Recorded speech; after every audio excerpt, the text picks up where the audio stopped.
C'est grâce à vos dons volontaires et réguliers que nous pouvons faire ce travail. Merci à tous.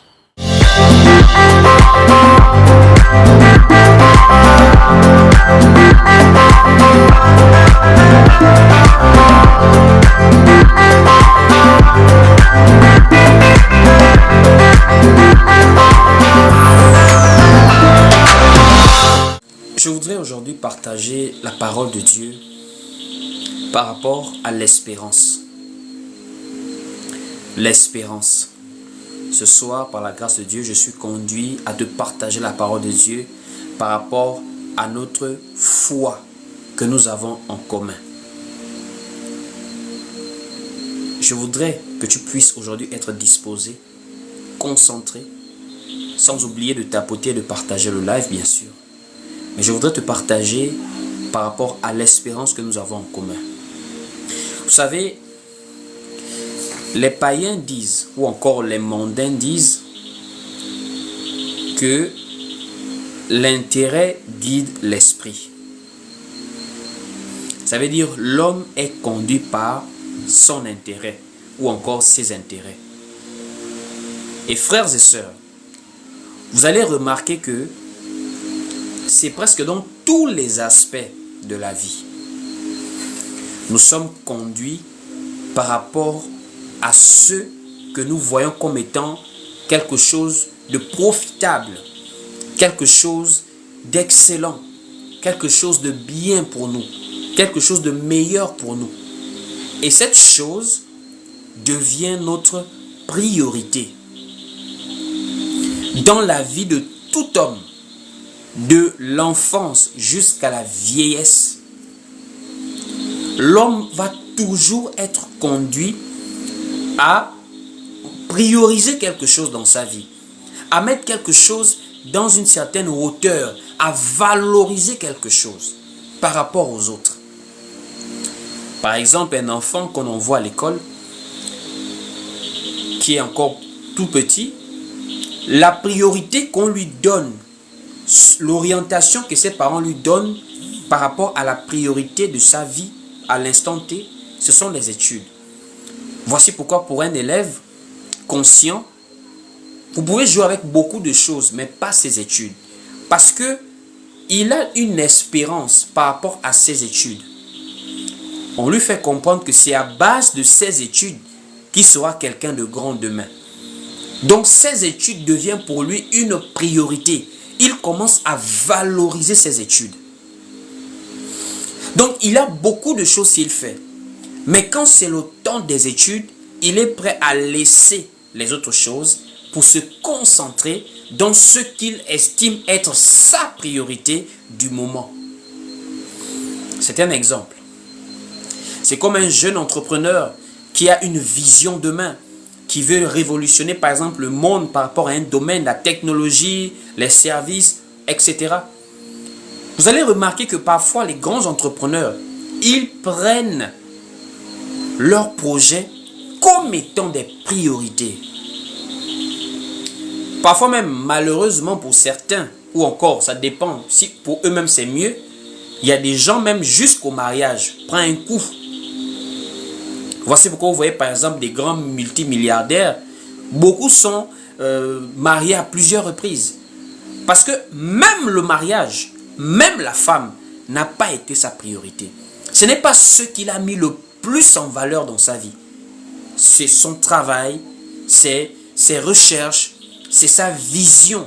Ce sont ses objectifs de vie professionnels qu'il a priorisés, qu'il a mis en hauteur dans sa vie.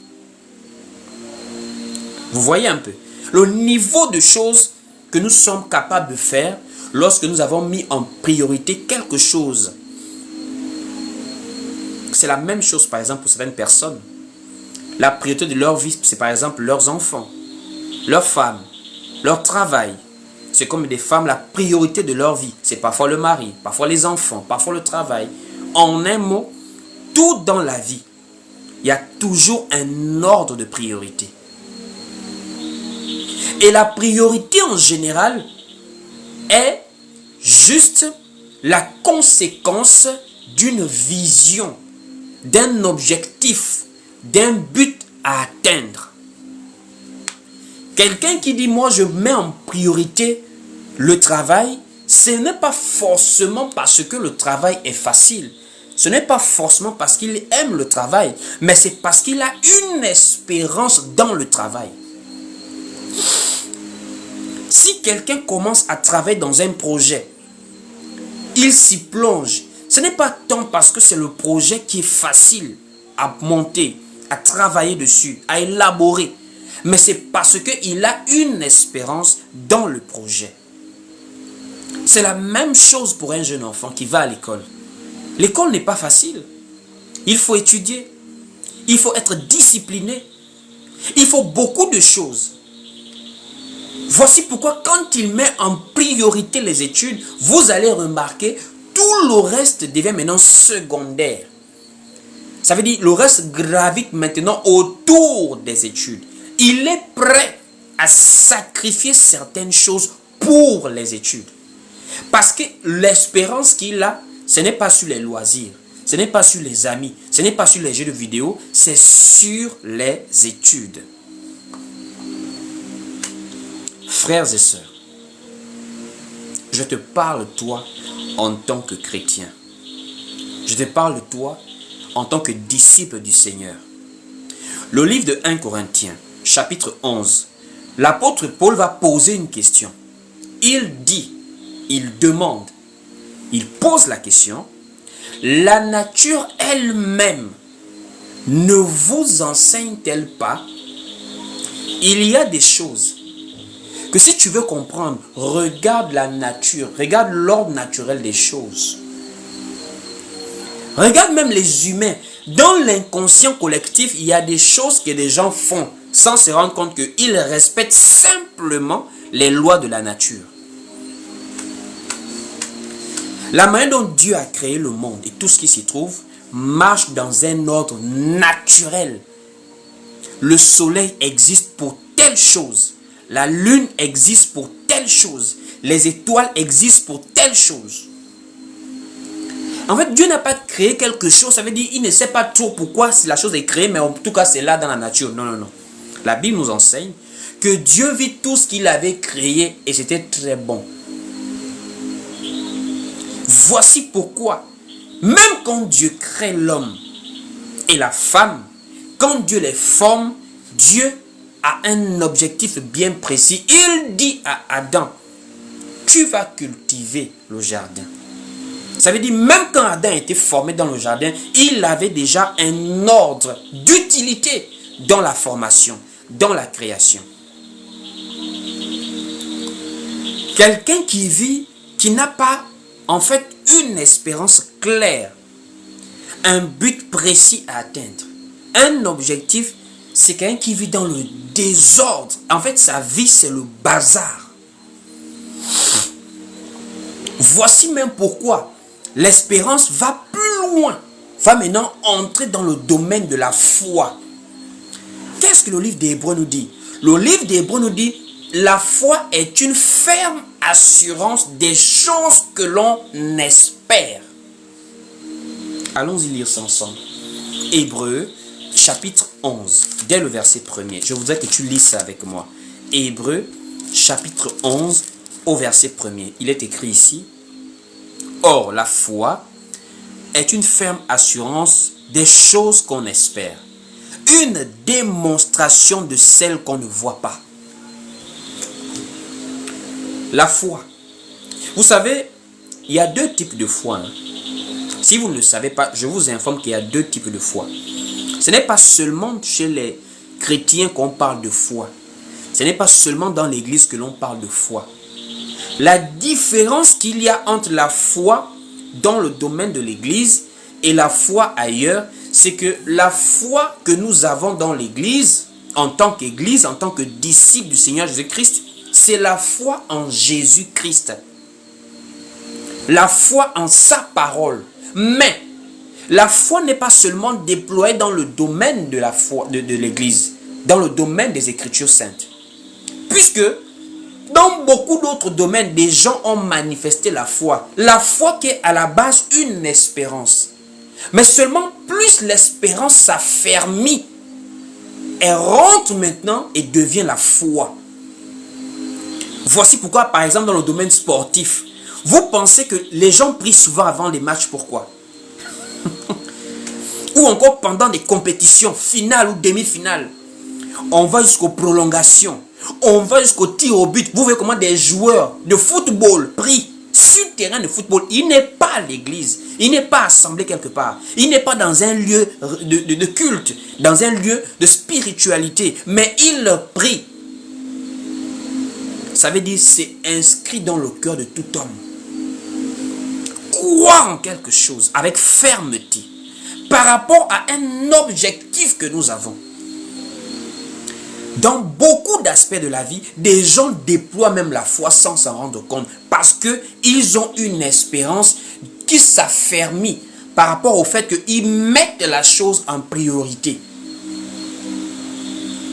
Même dans des blocs opératoires, il y a des moments, même celui qui est en train d'opérer, il prie. Il prie pourquoi? Parce qu'il y a un niveau, tu finis de faire l'opération. Mais pour que la personne se réveille, ça ce n'est plus le domaine de la science. Ça c'est maintenant le domaine de la foi. Je dis même dans des blocs opératoires, on finit d'opérer quelqu'un, on referme. Il faut maintenant que la personne se réveille. Beaucoup se sont allongés sur des lits d'hôpital. Ils ne se sont plus réveillés. Combien d'hôpitaux peuvent donner des témoignages de cette affaire? Que des gens se sont allongés, opération, mais le réveil, ça c'est pas le domaine des spécialistes de la médecine. Ça c'est le domaine maintenant d'un être divin. Pour ne pas simplement dire de Dieu. Maintenant toi, dans ta vie, en quoi déploies-tu ta foi? Puisque il y a la foi de la priorité. Il faut avoir une priorité dans la vie. Cette priorité qui fait le fruit de ton espérance. Je m'adresse ici à quelqu'un qui croit en Jésus-Christ. Frère, tu ne peux pas poursuivre 2 lièvres à la fois. C'est difficile. Il te faut toujours une chaîne d'ordre dans les priorités que tu as. Voici pourquoi Dieu, connaissant l'importance de l'espérance, de ce qu'on appelle aussi la foi, il a toujours laissé le peuple avec cela. Il laisse une espérance, il laisse un objectif pour que le peuple maintenant prenne cela et en fasse une priorité. Allons-y commencer avec le patriarche Abraham.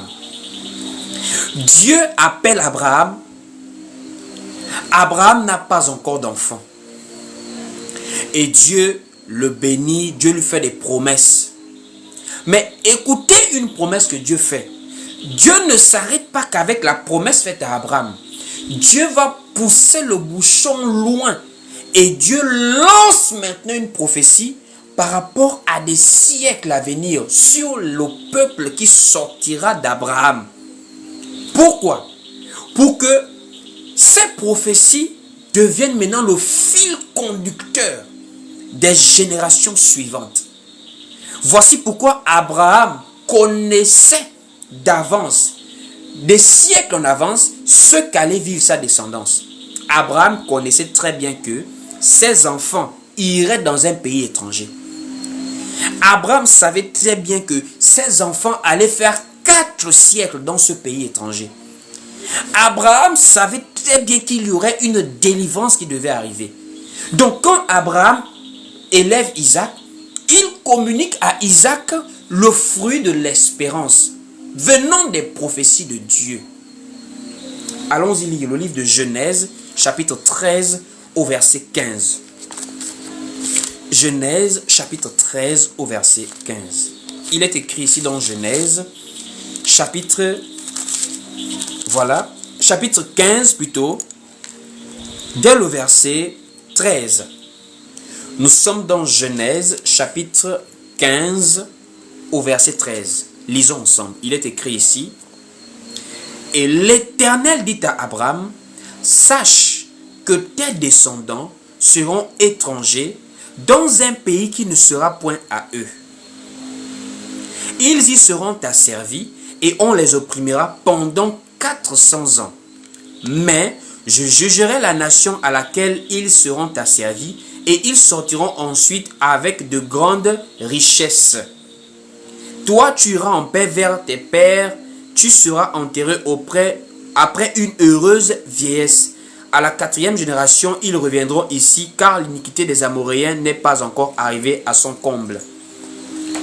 Donc, quand Abraham vit, peu importe ce que Abraham peut traverser, Abraham a déjà ça en priorité dans sa vie. Dieu va me donner une descendance. Vous voyez, Dieu donne une parole, mais Dieu veut que la parole soit soutenue par la foi. Parce que la foi va créer en toi la fermeté. Et la fermeté va créer en toi la discipline dans l'espérance. Tu vas marcher par rapport à ce que tu espères. Et tu déploieras la foi en cela. Voici pourquoi Dieu laisse souvent des prophéties. Il le laisse. Il dit à Abraham, sache que tes descendants. Sache que tes descendants. Donc quand Abraham est là, Abraham vit avec l'espérance qu'il y aura une descendance qui sortira de lui. On parle à Abraham dans Genèse 15, Isaac n'est pas encore né. Même Ishmaël n'est pas encore né. Mais Abraham marche déjà avec l'espérance. Et l'espérance discipline la vie d'Abraham. Il sait que je dois marcher tel que Dieu me demande de marcher parce que je veux avoir une descendance. Parce qu'il m'a promis une descendance. Et même en Égypte, c'était la même chose. Abraham donne Isaac. Abraham engendre Isaac. Isaac engendre Jacob. Et Jacob engendre les 12 tribus d'Israël. Frères et sœurs. Lorsque le peuple d'Israël se retrouve en Égypte par Joseph, qui va aller là-bas, qui va être vendu par ses frères, et arrivant en Égypte, Joseph va vivre beaucoup de tribulations, beaucoup d'épreuves, et il va finir par être élevé auprès de Pharaon. Joseph fait venir ses frères. Après quelques années, les frères de Joseph vont repartir par rapport à la famine. Vous connaissez l'histoire. Et quand Joseph se révèle à ses frères, il va maintenant faire revenir sa famille. Il va maintenant faire venir sa famille pour vivre avec lui en Égypte. Ce qui m'étonne, c'est le testament de Joseph. Les dernières volontés de l'homme. Avant de mourir, quelqu'un est à l'aise en Égypte. Quelqu'un est la deuxième personnalité. Après Pharaon, c'est Joseph. Devant le nom de Joseph, les genoux fléchissent, les gens se mettent à genoux. Joseph a reçu le commandement de tout le pays d'Égypte. Donc ça veut dire qu'il est à l'aise, sa famille, son peuple est à l'aise. Mais Joseph va sortir des propos. Joseph va donner un testament étrange.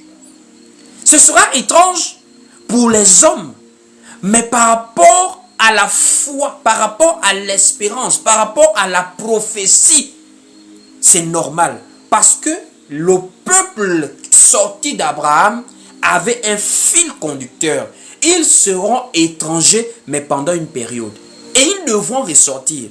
Donc, quelqu'un qui suit la prophétie, quelqu'un qui espère en la prophétie, ne peut pas aller se mettre à l'aise en Égypte, que je suis déjà arrivé chez moi. Peu importe le niveau de stabilité qu'il pourra avoir en Égypte, la prophétie, l'espérance va l'amener à penser à un départ, tôt ou tard. Même Joseph qui était à l'aise, Joseph avait une position vraiment à l'aise en Égypte. Mais Joseph va dire à ses frères, lorsque Dieu vous fera repartir de ce pays, ne laissez pas mes os ici. Ça veut dire, quelqu'un qui croit en Dieu, c'est quelqu'un qui suit la trace de la prophétie. C'est ce qui fait l'objet de sa foi. C'est ce qui fait même l'objet de sa vie. Allons-y lire Genèse chapitre 24 au verset 50. Chapitre 50 au verset 24. Genèse chapitre 50 au verset 24. On va lire ensemble. Donc nous sommes dans Genèse chapitre 50, à partir du verset 24, en descendant, on lit. Joseph dit à ses frères, je vais mourir, mais Dieu vous visitera et il vous fera remonter de ce pays-ci dans le pays qu'il a juré de donner à Abraham, à Isaac et à Jacob, disant, Dieu vous visitera et vous ferez remonter mes eaux loin d'ici. Joseph dit à ses frères, Dieu vous visitera et vous ferez remonter mes eaux. Ne laissez pas mes eaux en Égypte. Faites remonter ça. Donc, malgré que Joseph était à l'aise en Égypte, malgré qu'il avait épousé une Égyptienne, malgré que ses enfants avaient le métissage, ils étaient moitié égyptiens, malgré que Joseph avait l'abondance, ses parents étaient à l'aise, Joseph vivait. Ça veut dire la priorité de sa vie était de marcher selon la trace de la prophétie. L'espérance est quelque chose qu'on ne joue pas avec. C'est ce qui devient la priorité de la vie d'un homme qui croit en Dieu. Dieu le sachant, il va faire la même chose. Parce que la prophétie concernant Abraham, dans Genèse chapitre 15 au verset 13, la prophétie c'est aller en Égypte, être esclave et être libéré. Ça s'est accompli en Moïse. Joseph est celui qui a actualisé la prophétie d'aller en Égypte, d'aller séjourner en Égypte. Par sa position, il a amené sa famille en Égypte. Maintenant, les 400 ans sont là pour pouvoir manifester la prophétie de l'oppression du peuple juif. Maintenant, après le 4e siècle d'oppression en Égypte, Dieu va maintenant susciter un libérateur en la personne de Moïse, qui a permis à ce que le peuple puisse repartir, quitter l'Égypte pour retourner à la terre promise. Mais Dieu ne s'arrête pas là. Dieu sait que quelqu'un qui vit sans espérance, c'est quelqu'un, ça veut dire, tu n'es même pas trop différent d'un animal en fait. C'est l'animal qui se lève le matin, il cherche à manger, après il se repose, il dort. Ça veut dire, il n'a pas de conscience. La vie, c'est la routine. Mais un homme fait à l'image et à la ressemblance de Dieu, un homme doué d'une conscience est un homme qui doit vivre avec un objectif, une espérance, une ligne de conduite, un trajet, un chemin à emprunter. Voici pourquoi, quand on arrive maintenant, Moïse arrive avec le peuple au désert, ils sont en train de cheminer pour aller à la terre promise. Moïse va maintenant laisser encore une autre espérance. Moïse dit maintenant, nous sommes arrivés. Donc en réalité, la prophétie s'est achevée là. Vous êtes déjà ressorti. Moïse dit, l'Éternel votre Dieu vous suscitera un prophète comme moi. Vous l'écouterez. Donc là maintenant, Moïse va encore laisser une grande promesse, une grande prophétie. Et c'est cette prophétie qui va conduire le peuple d'Israël. Le peuple d'Israël était en l'attente du prophète comme Moïse, du Messie. Allons-y lire maintenant Deutéronome chapitre 18 au verset 15. Allons-y lire Deutéronome chapitre 18 au verset 15. Il est écrit ici dans Deutéronome chapitre 18 au verset 15 pour voir maintenant comment Dieu laisse par la bouche de Moïse une autre prophétie. L'objet d'une nouvelle espérance, la venue d'un grand prophète, comme Moïse. La venue d'un homme particulier qui sera à la dimension de Moïse. Parce que les prophètes qui sont venus après Moïse n'ont pas été à sa dimension. Voici pourquoi lorsque nous parlons de la loi, nous voyons Moïse. Voici pourquoi dans Actes chapitre 15, les apôtres font comprendre que Moïse était prêché dans les synagogues. Mais quand on dit Moïse, mais on dit Moïse et les prophètes qui l'ont succédé, mais selon la loi que Moïse a apportée. Donc lisons Deutéronome chapitre 18 au verset 15, il est écrit ici, l'Éternel, ton Dieu, te suscitera du milieu de toi, d'entre tes frères, un prophète comme moi. Vous l'écouterez.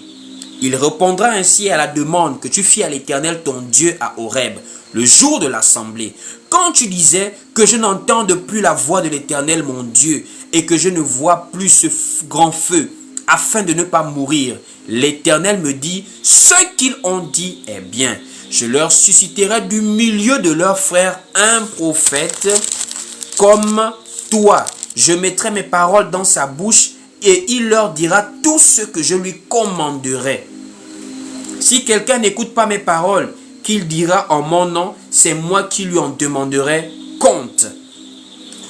Donc là maintenant, le peuple d'Israël est face à Moïse qui est en train de partir.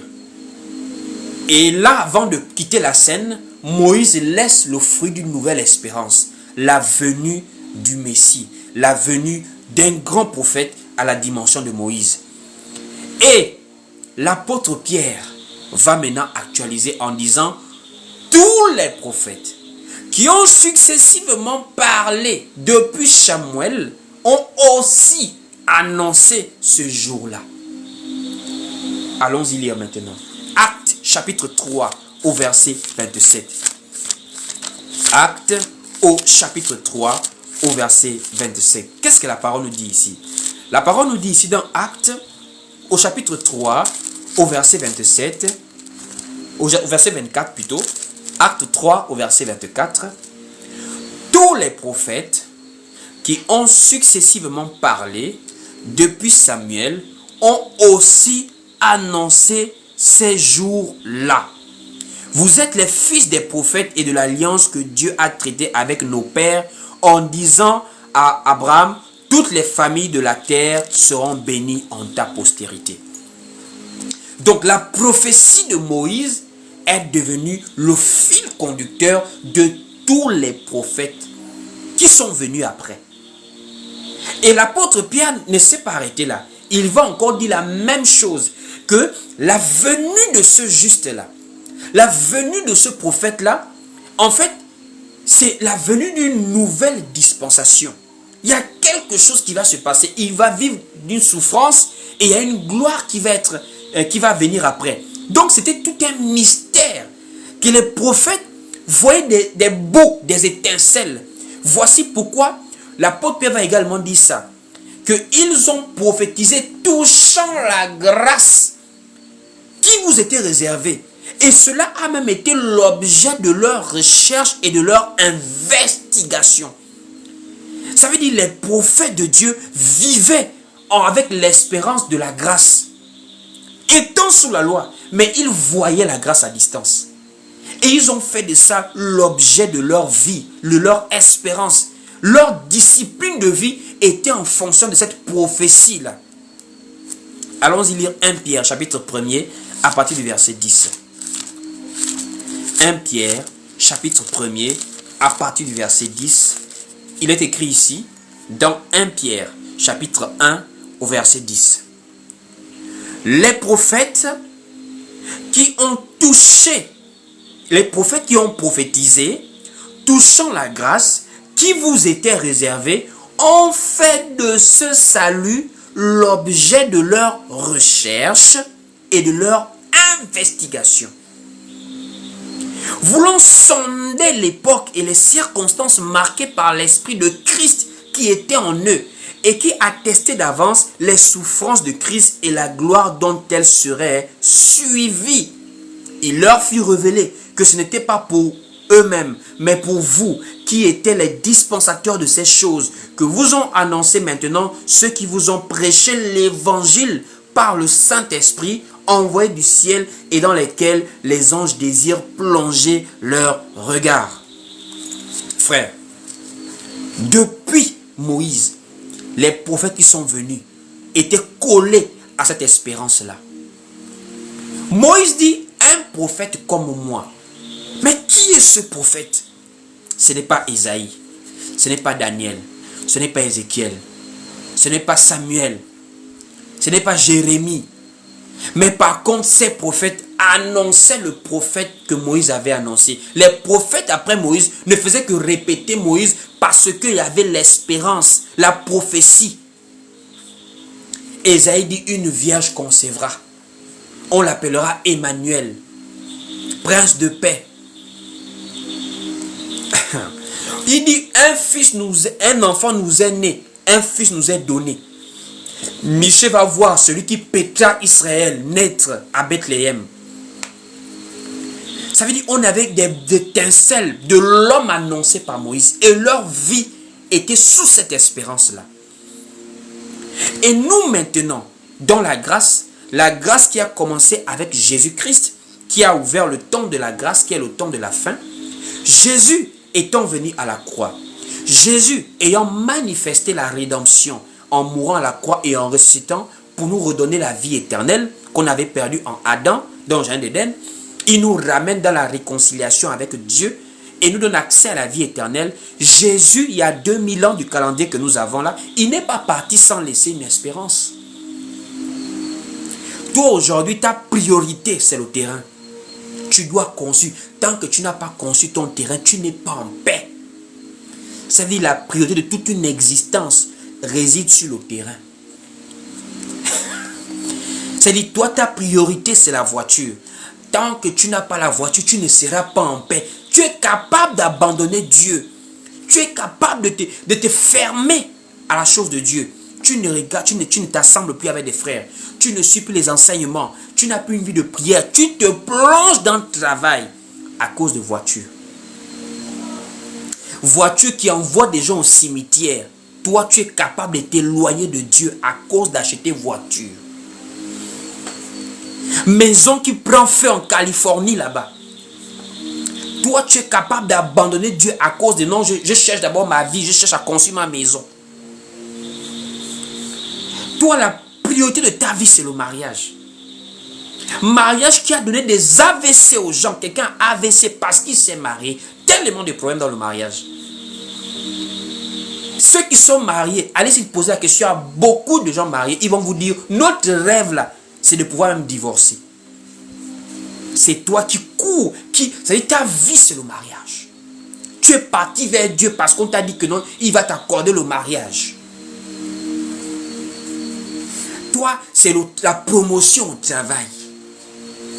La promotion, c'est ça qui fait l'espérance de ta vie. Tu n'as pas remarqué quelque chose dans tout ce que je fais que citer là? Est-ce que dans tout ce que je cite là, tu n'as pas remarqué quelque chose de particulier? Est-ce que tu as remarqué? Si tu as remarqué, tape en commentaire. Dans tout ce que je viens de citer là, tu n'as pas remarqué quelque chose? Ce ne sont que des choses charnelles. Des choses charnelles. Frère, l'existence n'est pas que charnelle. C'est ce que nous, parfois, nous oublions. Nous nous voyons seulement que humain, chair là. Mais je ne suis pas que chair. Il y a l'homme créé et il y a l'homme formé. Voici pourquoi nous sommes représentés même par 3 entités. Corps, âme, esprit. Bon, toi, tu résumes l'existence à la partie charnelle. Mais l'âme, est-ce que tu penses à l'âme? Ce que tu oublies, c'est que la chair est fragile. Hein? La chair est fragile. Accident de voiture, tu es déjà parti comme de rien du tout. Maladie, épidémie, tu es déjà parti comme rien du tout. Agression, on met le couteau, on tire une balle sur toi. Tu es déjà parti. La chair est l'une des parties, sinon la partie la plus faible de l'homme. La plus fragile. Et toi, dans ta vie, ça veut dire toute ton existence, corps, esprit et âme, tu mets la priorité de cette existence dans les désirs de la chair. Dans les désirs de la chair. Voici pourquoi l'apôtre Jacques a dit, vous ne recevez pas parce que vous demandez mal. Jacques l'a dit, vous demandez et vous ne recevez pas, mais parce que vous demandez mal. En quoi les gens demandent-ils mal? Mais c'est parce qu'ils demandent dans le but de satisfaire les passions charnelles. Allons-y lire l'apôtre Jacques. Dans le livre de Jacques chapitre 4 à partir du verset 3. Jacques chapitre 4, voilà, dès le verset 3 à 4. Jacques chapitre 4 du verset 3 à 4, il est écrit ici. Vous demandez et vous ne recevez pas, parce que vous demandez mal, dans le but de satisfaire vos passions. dans le but de satisfaire vos passions. Frères, sœurs, quand même. Même l'apôtre Paul dit dans Galates chapitre 5, la chair et l'esprit ont des désirs contraires. Il y a les désirs de la chair, il y a les désirs de l'esprit. Donc toi, ton existence, à moins que tu crois que la vie, l'existence s'arrête sur la terre, laisse-moi te dire, l'existence ne s'arrête pas sur la terre. L'existence, c'est dans le domaine spirituel. Parce que c'est de là-bas d'où nous venons et c'est là-bas où nous partons. Avant que tu sois chair, tu as été esprit d'abord sans chair. Puisque c'est à quel moment la vie entre dans le sang. Toi, si je te demande ton âge, tu vas voir la date de naissance. Mais tu oublies d'abord les 9 premiers mois. Tu n'étais pas déjà né. Tu n'étais pas déjà en vie. Dans le ventre de ta mère, tu vivais déjà. Même avant que tu ne sois un fœtus, le sang avait déjà la vie à l'intérieur, nous dit Lévitique. Même avant que tu ne sois dans ce sang-là, tu viens de quelque part. Quand Dieu va dire à Jérémie, avant que tu ne fusses dans le sein de ta mère, je t'avais déjà établi. Mais donc, c'est-à-dire, notre existence remonte même avant que notre père et notre mère se soient mis ensemble pour nous concevoir. Dieu te connaissait déjà avant même que tu ne sois conçu par ton père et ta mère. Avant qu'ils ne se rencontrent pour que tu puisses être conçu là. Dieu te connaissait déjà. Mais tu n'étais pas charnel. Tu n'étais pas charnel. Donc, le côté charnel n'est qu'un passage temporaire. N'est qu'un passage éphémère. On quitte du domaine spirituel. On repart dans le domaine spirituel. Voici pourquoi Jésus n'est pas venu pour mettre la chair en priorité dans ta vie. Parce que Jésus sait que la chair est éphémère. Ce que Jésus est venu sauver, c'est ton âme. Voici pourquoi dans Luc chapitre 9, lorsque les apôtres ont voulu lancer le feu à des gens qui ont mal reçu les apôtres, Jésus dit, vous ne savez de quel esprit vous êtes animés. Car je ne suis pas venu pour perdre les âmes des hommes, mais pour les sauver. Jésus, l'évangile qu'il prêchait, c'était l'évangile du salut de l'âme. Pas l'évangile social. Pas l'évangile de la prospérité. Pas l'évangile des voyages. Ça, c'est la chair qui est éphémère. Même avec tous les milliards du monde, tu ne peux pas acheter une année de vie. Tu vas finir par vieillir. Tu vas finir par partir. Si ce n'est pas la mort qui te prend brusquement un matin.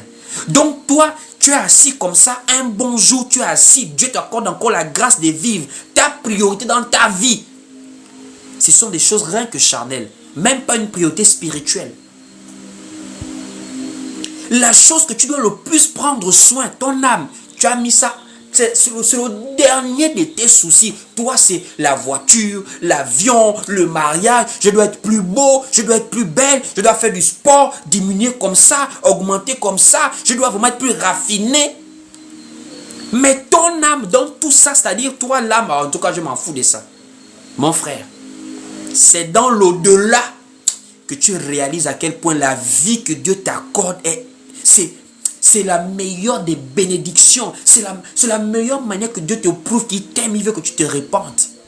C'est la vie, le souffle de vie que toi tu négliges. Tu respires là, tu négliges ça. Va demander à l'homme riche dans la parabole de Lazare et l'homme riche.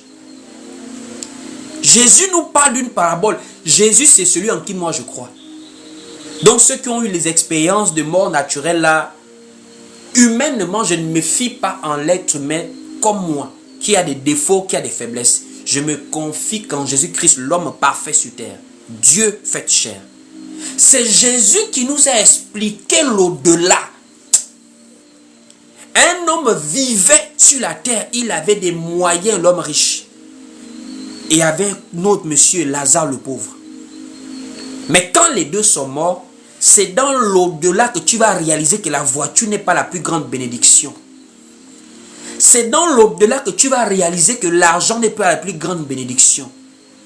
C'est dans l'au-delà que tu réalises que même la beauté physique, la célébrité, ce n'est pas la plus grande bénédiction. La plus grande bénédiction, c'est d'avoir Dieu dans sa vie. aujourd'hui, là, accepter Jésus-Christ, c'est la plus grande des bénédictions, frère. Allons-y lire. Lazare et l'homme riche. Tu vas comprendre quelque chose. On part tous ensemble dans le livre de Luc chapitre 16.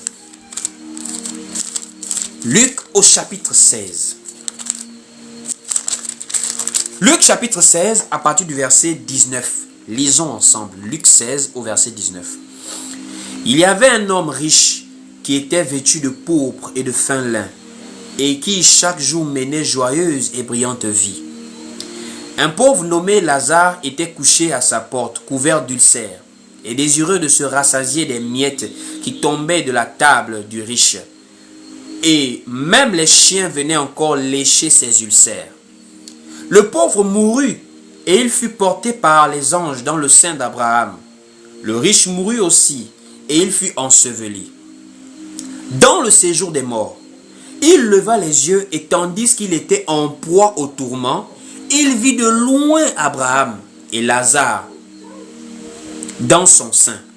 Il s'écria: Père Abraham, aie pitié de moi et envoie Lazare pour qu'il trempe le bout de son doigt dans l'eau et me rafraîchisse la langue, car je souffre cruellement dans cette flamme. Abraham répondit: Mon enfant, souviens-toi que tu as reçu tes biens pendant ta vie, et que Lazare en a eu les maux pendant la sienne. Maintenant, il est ici consolé et toi tu souffres. D'ailleurs, il y a entre nous et vous un grand abîme, afin que ceux qui voudraient passer d'ici vers vous ou de là vers nous ne puissent le faire. Le riche dit: Je te prie, Père Abraham, d'envoyer Lazare dans la maison de mon père, car j'ai 5 frères. C'est pour qu'il leur atteste ces choses, afin qu'ils ne viennent pas aussi dans ce lieu de tourment. Abraham répondit: Ils ont Moïse et les prophètes qui les écoutent. Et il dit: Non, Père Abraham, mais si quelqu'un des morts va vers eux, et ils se repentiront. Abraham lui dit: S'ils n'écoutent pas Moïse et les prophètes, ils ne se laisseront pas persuader quand même quelqu'un des morts ressusciterait.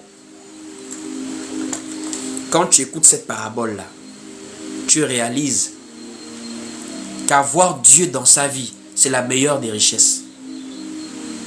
Ne suis pas les désirs de la chair. Ne suis pas la tromperie de la chair. Ces désirs sont éphémères, mon frère, ma soeur. Dans l'au-delà, quelqu'un souffre.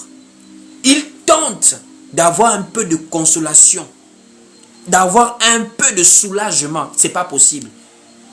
Malgré la souffrance, même l'égoïsme part. C'est-à-dire, il ne pense plus à lui-même. Tellement il souffre. Ça veut dire, il n'imagine même pas sa famille là avec lui. Il dit d'envoyer Lazare chez ses parents. Le mort là, c'est celui qui regrette le plus la vie. Si des gens peuvent mieux vous prêcher, ce sont ceux qui sont morts. Nous là, on ne peut pas nous écouter facilement parce qu'on va dire: ah, chacun a son opinion. C'est si quelqu'un ressuscite là. Il dit: moi j'ai vu. C'est pas que je suis mort-né. Non, ça fait 10 ans que je suis là. Je reviens juste vous évangéliser. Les gens vont se repentir en plein. Mais comme l'incrédulité aussi des cœurs par rapport au dernier temps. Voilà l'exemple. La vie sur terre n'est qu'un voyage. Ta priorité doit être la priorité comme ça a été pour Israël. Surveiller les prophéties, mon frère. Si ce n'est que la vie sur terre, les loisirs, les plaisirs là, l'apôtre Pierre a dit: nous sommes des étrangers et des voyageurs sur la terre. Allons-y lire le livre de l'apôtre Pierre. 1 Pierre chapitre 2. On va lire 1 Pierre chapitre 2. Où l'apôtre Pierre te conseille. 1 Pierre chapitre 2 à partir du verset 11. 1 Pierre chapitre 2 dès le verset 11, il est écrit ici: Bien-aimés, je vous exhorte, comme étrangers et voyageurs sur la terre, à vous abstenir des convoitises charnelles qui font la guerre à l'âme. L'apôtre Pierre est en train de dire les convoitises charnelles qui font la guerre à l'âme. En un mot, l'apôtre Paul est en train de dire différemment les propos. L'apôtre Pierre dit différemment les propos de l'apôtre Paul. Ils se comprennent. Paul dit dans Galates, les désirs de la chair sont opposés aux désirs de l'esprit. Et l'apôtre Pierre dit, les désirs de la chair font la guerre à l'âme. C'est-à-dire, mon frère, que tu le veuilles ou pas, il faut avoir une priorité. Tu ne peux pas jouer au plus malin avec Dieu. Mon frère, tu ne peux pas. Et une priorité dans ta vie. Soit tu sers Dieu sérieusement, soit tu laisses au péril de ton âme. Mais laisse-moi te dire, l'âme là, c'est éternellement que tu es en train de t'amuser avec ce qui va se passer. Soit tu es dans la lumière avec Dieu, soit tu es dans le tourment des ténèbres. Tu vas me dire, Dieu ne peut pas condamner les gens comme ça, il est amour. Mais laisse-moi te dire, Dieu est aussi juste. Son amour n'annule pas sa justice. Toute personne rendra compte de ses œuvres. Mais en Jésus-Christ, tu as déjà la grâce que Dieu ne verra plus tes œuvres à toi dans tes faiblesses. Dieu va voir l'œuvre de Christ à la croix. Voici pourquoi nous ne vivons plus avec la peur que « Oh, je ne dois pas faire ceci ou cela. » Christ a déjà tout accompli. Nous croyons en lui. Nous nous évertuons selon sa grâce à marcher dans sa parole et nous sommes déjà sauvés. Et c'est en cela que nous t'invitons à prendre ton âme comme ta priorité, mon frère. Prends ton âme comme ta priorité. Et aujourd'hui, prendre la priorité de l'âme veut dire suivre la parole de Christ. L'apôtre Pierre avait félicité l'église. Pierre dit, vous faites bien de prêter attention. Pas au mariage, pas aux voitures, pas à la promotion. Vous faites bien de prêter attention à la parole prophétique qui est comme une lampe qui brille dans un lieu obscur jusqu'à ce que le jour vienne apparaître et que l'étoile du matin se lève dans vos cœurs. L'apôtre Pierre te ramène dans la discipline par rapport à ton espérance. Tu ne peux pas être peuple de Dieu, enfant de Dieu. Toi, tu veux nous faire croire que c'est l'évangile de la prospérité auquel tu crois. C'est que tu es vraiment dans l'erreur. Parce que c'est ton âme, la priorité de Dieu. C'est le salut de ton âme pour lequel Christ est venu à la croix. Allons-y lire 2 Pierre, chapitre 1er, à partir du verset 19. 2 Pierre, chapitre 1er, à partir du verset 19. Il est écrit ici, « Et nous tenons pour d'autant plus certaine la parole prophétique, à laquelle vous faites bien de prêter attention, comme à une lampe qui brille dans un lieu obscur, jusqu'à ce que le jour vienne apparaître et que l'étoile du matin se lève dans vos cœurs. » Quelle est maintenant cette parole prophétique en laquelle tu dois espérer? Mais c'est simple, mon frère. C'est simple. De la même manière que Moïse, qui a apporté la loi, avant qu'il ne s'éloigne, avant qu'il ne quitte la scène, il a laissé la promesse de la venue d'un prophète comme lui. Le prophète comme lui, Jésus-Christ, étant venu apportant la grâce, lorsqu'il est parti pour nous préparer une place et revenir nous prendre, il n'est pas parti et nous laisse dans le désordre comme ça. L'église de Dieu n'est pas une église de désordre, mais de paix.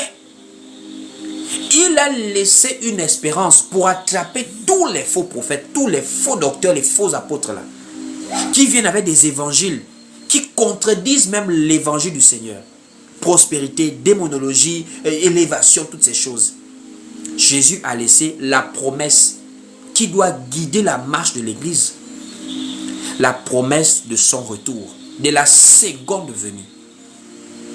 Ça veut dire chaque matin quand tu te lèves, prie à Dieu que Seigneur, si c'est aujourd'hui que tu puisses me faire grâce, aide-moi à toujours vivre en veillant à cette espérance-là, que je veux être enlevé.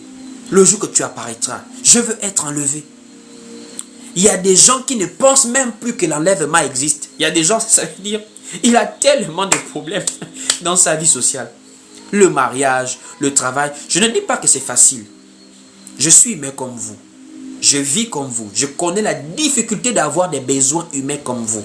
Il faut de l'argent, il faut des moyens, il faut beaucoup de choses. Mais je dis, je refuse que ce sont les tribulations de la chair qui m'amènent à renoncer à l'espérance du salut. Je refuse ça. Parce que même ceux qui ont des milliards, ils n'ont pas cette espérance-là. Les milliards ne leur donnent pas la vie éternelle. Les milliards ne leur donnent pas l'assurance du salut. Ça ne donne pas ça. Ça veut dire que nous cherchons la vie. Nous cherchons la stabilité. Mais la priorité, nos vies doivent être rangées par rapport à la parole de Dieu en laquelle nous espérons. En laquelle nous espérons. Allons-y lire le livre de Jean chapitre 14 à partir du verset 2 à 3. Allons-y lire ça ensemble. Jean chapitre 14 du verset 2 à 3. Lisons. Il est écrit ici dans Jean 14 verset 2 à 3. Il y a plusieurs demeures dans la maison de mon Père. Si cela n'était pas, je vous l'aurais dit. Je vais vous préparer une place. Et lorsque je m'en serai allé et que je vous aurai préparé une place, je reviendrai et je vous prendrai avec moi, afin que là où je suis, vous aussi, vous y soyez aussi. Voici la promesse d'actualité. Jésus revient. Jésus revient. Et je vous assure, quelqu'un qui marche avec cette promesse chaque matin que Jésus revient, c'est quelqu'un qui ne va plus jouer avec sa vie. Pourquoi est-ce que de nos jours il y a trop de scandales comme ça? Pourquoi est-ce que de nos jours il y a trop de nonchalance? Les gens, il y a tellement une négligence. Les choses de Dieu ne sont plus une priorité pour les gens, quoi. C'est-à-dire, je ne parle même pas de tomber, je parle même de la considération qu'on a pour les choses de Dieu. La prière, la méditation, des temps de consécration. Les gens n'ont plus ça. Pourquoi? C'est la pensée de l'enlèvement qui disparaît déjà peu à peu. Satan est déjà en train d'enlever la pensée de l'enlèvement. Si on ne pense plus que Jésus va venir nous prendre, on ne veille plus. Mais vous pensez que Jésus avait demandé de veiller, pourquoi? Il demande de veiller parce que nous sommes au temps du soir. Et au temps du soir, s'il y a un ennemi numéro 1, c'est le sommeil. Pour quelqu'un qui doit veiller. Le temps du soir, c'est le temps naturel du sommeil. Or, le soir prophétique est un temps où on ne doit pas dormir pour ne pas être surpris. Le sommeil spirituel, c'est l'éloignement d'avec la parole. Regardez la vie du chrétien dans ces derniers jours. Vie de prière, il n'y a pas. Vie de méditation, il n'y a pas. Les gens sont portés à tout vent de doctrine. Un vent, on insulte les églises. Tous les pasteurs sont maintenant inclus dans ça. On insulte maintenant tout le monde. Même nous ici, nous n'insultons pas les gens. Nous dénonçons les enseignements. Nous n'insultons pas des gens ici. Qui sommes-nous pour nous prévaloir être meilleurs que les autres? Nous, c'est le respect de la doctrine du Seigneur que nous rappelons à ceux qui se réclament être de l'église de Christ. Pour dire dans l'église de Christ, les femmes ne prêchent pas. Ça, c'est l'enseignement que nous rappelons aux gens. Qu'il y a des gens qui vont venir renverser ce modèle, cet enseignement-là. Et c'est là où nous on intervient. On intervient par rapport à l'enseignement. On n'est pas dans les vents à gauche, à droite, insulter les églises, insulter les pasteurs, insulter à gauche, à droite, la colonisation, vous êtes des aliénés. Ce sont des vents. Et de nos jours, ce qui est bizarre, c'est que même les chrétiens sont rentrés dans ces choses-là. Je ne comprends pas. On te fait douter de Jésus-Christ avec des arguments. Je ne comprends plus le chrétien de nos jours-là. C'est-à-dire, on vous fait douter de votre espérance. C'est comme quelqu'un qui a un projet dans sa vie. Tu penses que ce sont les autres qui doivent t'encourager dans ton projet. Si toi, déjà, tu n'as pas le cœur pour dire, peu importe, je crois en ce que je fais. Donc, tu penses que ce sont les autres qui vont t'encourager à croire en Jésus? Les autres? Mais c'est que tu es déjà perdu. La foi, c'est une ferme assurance. Ça veut dire vent, marée ou tempête. Quand tu as cru là, tu as cru. Et croire, c'est pas croire au Jésus de partout, c'est le Jésus de la saine doctrine du Seigneur. Ça veut dire, en ce temps de la fin, Satan est en train de tout faire pour enlever l'espérance de l'enlèvement. Quelqu'un qui ne se rappelle plus que Jésus revient, c'est quelqu'un qui va se laisser à toute forme de bêtises. Tantôt, il s'est refroidi seul. Pendant 2 ans, il n'est plus chrétien. Après 2 ans, il revient. Il est maintenant tantôt là-bas. Il va maintenant tantôt là-bas. C'est-à-dire, il considère maintenant l'évangile ou encore le christianisme comme une religion. Or, je ne suis plus dans la religion chrétienne. Qui t'a parlé des religions, mon frère? Nous, on te parle de la vie de Christ en nous. Nous, on ne te parle pas des religions. La religion, selon l'apôtre Jacques, c'est de pouvoir aider les veuves et les orphelins, de les soutenir. Nous, on te parle de la vie de Christ en nous. Ça là, ce n'est pas des dogmes, ce n'est pas des habitudes, c'est le relationnel par l'Esprit de Dieu. Les apôtres du 1er siècle, pourquoi est-ce que quand on lit Actes des apôtres, on voit comment l'Esprit agissait? C'est parce qu'ils étaient consacrés dans ce qu'ils faisaient. Pour Paul, Jésus peut apparaître aujourd'hui là. Voici pourquoi il s'incluait toujours dans la conjugaison. Quand ils exhortaient les autres, ils se disaient souvent nous serons là-bas, nous serons là-bas. Christ viendra nous prendre. Parce que pour eux, Christ pouvait apparaître à n'importe quel moment. Mais toi, tu ne veilles plus sur ta vie. C'est parce que pour toi, ça c'est une affaire, je ne sais, mais je suis même plus sûr de ça. Que la venue de Christ soit ton espérance aujourd'hui dans le nom de Jésus-Christ. Que si tu avais oublié ça, que Dieu t'aide à te le rappeler du plus profond de ton cœur. Allons-y lire comment les apôtres avaient ça comme espérance. C'est ce qu'ils prêchaient. C'est ce qu'ils annonçaient. Ils consolaient l'église avec ça. Qu'un jour Christ viendra. Un jour Christ viendra nous prendre. Allons-y lire. Nous partons déjà voir l'apôtre Pierre. L'apôtre Pierre qui exhorte l'église. 2 Pierre chapitre 3, à partir du verset 9. On va même prendre à partir d'abord du verset 3. Pierre met déjà en garde l'église par rapport même aux moqueurs qui viendront pour nous faire douter de l'avènement du Seigneur. 2 Pierre chapitre 3, à partir même du verset 3. Il dit ici dans 2 Pierre 3, à partir du verset 3, « Sachant avant tout que dans les derniers jours, il viendra des moqueurs avec leur raillerie, marchant selon leur propre convoitise, et disant, où est la promesse de son avènement? Car depuis que les pères sont morts, tout demeure comme dès le commencement de la création. » Des gens qui vont te faire oublier, te faire douter de l'enlèvement. Au verset 9 de 2 Pierre chapitre 3 là, il dit ici, « Le Seigneur ne tarde pas dans l'accomplissement de la promesse, comme quelques-uns le croient, mais il use de patience envers vous, ne voulant pas qu'aucun périsse, mais voulant que tous arrivent à la repentance. » Au verset 15, « Croyez que la patience de notre Seigneur est votre salut, comme notre bien-aimé frère Paul vous l'a aussi écrit, selon la sagesse qui lui a été donnée. » Et l'apôtre Paul lui en parle clairement. L'apôtre Jacques, pareil. Christ viendra, Christ viendra. Et c'est ce que je veux que tu aies ce soir, l'espérance du salut. Ne laisse pas les soucis de la vie te faire perdre la foi, te faire douter, te faire te refroidir. Tu sais, un enfant de Dieu, un élu ne perd pas le salut. Mais je t'assure, sur la terre, personne ne peut te dire, toi tu es élu, moi je suis élu, parce qu'on croit en Jésus. Parce que le fait de croire en lui ne signifie pas qu'on va être enlevé quand il apparaîtra. Attention. Démas était avec Paul, il a abandonné. Ananias et Saphira étaient avec l'église de Jérusalem, ils sont morts.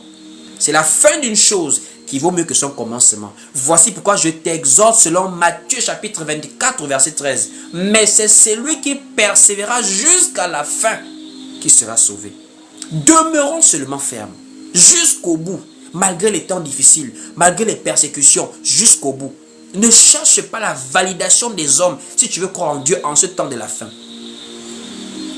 Ne cherche pas la validation des hommes. Ça veut dire aujourd'hui là, l'intelligence est maintenant mise pour décourager quelqu'un dans sa foi personnelle. Il n'embête pas les gens dans sa foi. Les faux pasteurs, les faux apôtres, les faux docteurs. Mais ne change pas le fait que Jésus-Christ est vrai. Jésus-Christ c'est vraiment le fruit d'une espérance véritable. Et quand on dit Jésus-Christ, on dit Dieu fait chair. Personne ne devra te faire douter de cela. Et le fait que tu crois en cela va guider tes actions chaque jour. Parce que quelqu'un qui a la foi en Jésus-Christ, il y a des choses qu'il ne fait pas. Même si tu as des faiblesses, tu demandes à Dieu de t'aider chaque jour. Quand on voit même ta vie reflète ton niveau de foi.